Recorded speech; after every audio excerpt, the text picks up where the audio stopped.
Joining me now, the host of the Chris Plante Show on WMAL, Chris Plante, and attorney, Fox News contributor, Eboni Williams. Thank you both for being here. We've got a lot to cover.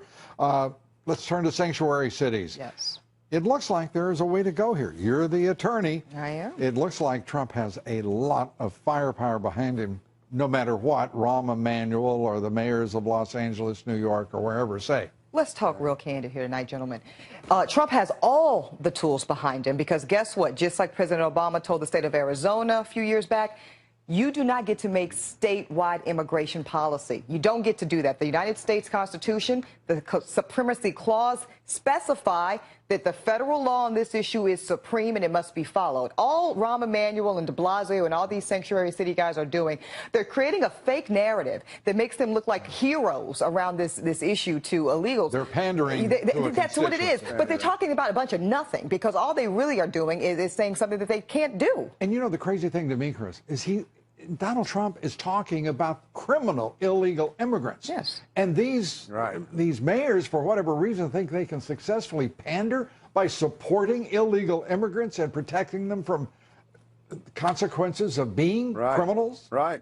And you mentioned Rahm Emanuel in Chicago. Rahm Emanuel and I were high school classmates, believe it or not. And this is the same guy that said that Chick-fil-A and Chick-fil-A values have no place in Chicago, but he's protecting criminal illegal aliens. And let me go one step further, if I could. In addition to the funds issue, and brilliant, absolutely right, using Obama administration techniques against them is absolutely appropriate, I believe that they should also raise the specter with these mayors that they will face criminal charges of accessory to crimes if you have a Kate Steinle situation and a murderer that has been released back onto the street because of their policies.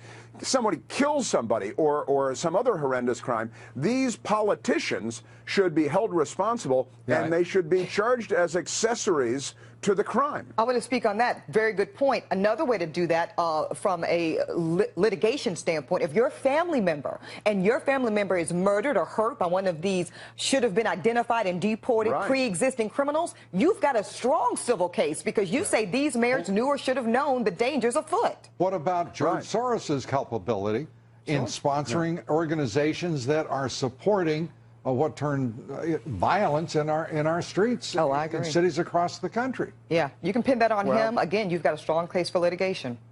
Yeah, honestly, withdraw the funding, threaten them with literally pick a case and prosecute one of these mayors and then see how brave they are pandering to their racial coalition, which is despicable in the first place. But you know, here's the thing about that. If you talk 30% of Hispanic people in this country voted for Donald Trump, and many of them voted because they are documented. They did do it the right way. And you know what's the biggest threat to their existence are people who get there the wrong way. Two wrongs don't make a right on this issue. By the way, some of them were actually born in this country. And that too, of course, obviously, I'm so sorry. Of course, that too. But from the immigrant community, that is what they're telling me. Well, you know, the immigrant community is one thing, Hispanics are another. Yes, they are. Fact. And they're not monolithic in either case. Not at all. Well, yeah, illegals.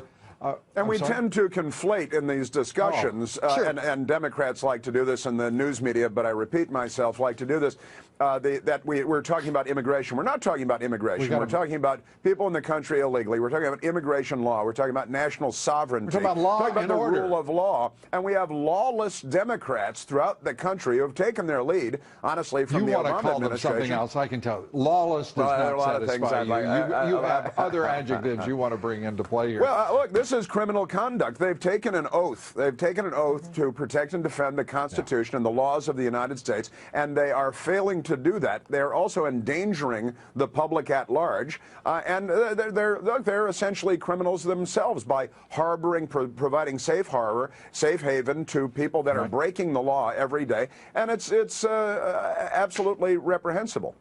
Eboni, Chris has left you 15 seconds. And they're so generous. Let's talk about Hillary. No, but you know what? This is the thing. Law and order, as a lawyer, should be apolitical. I want to see all of our government move in that direction.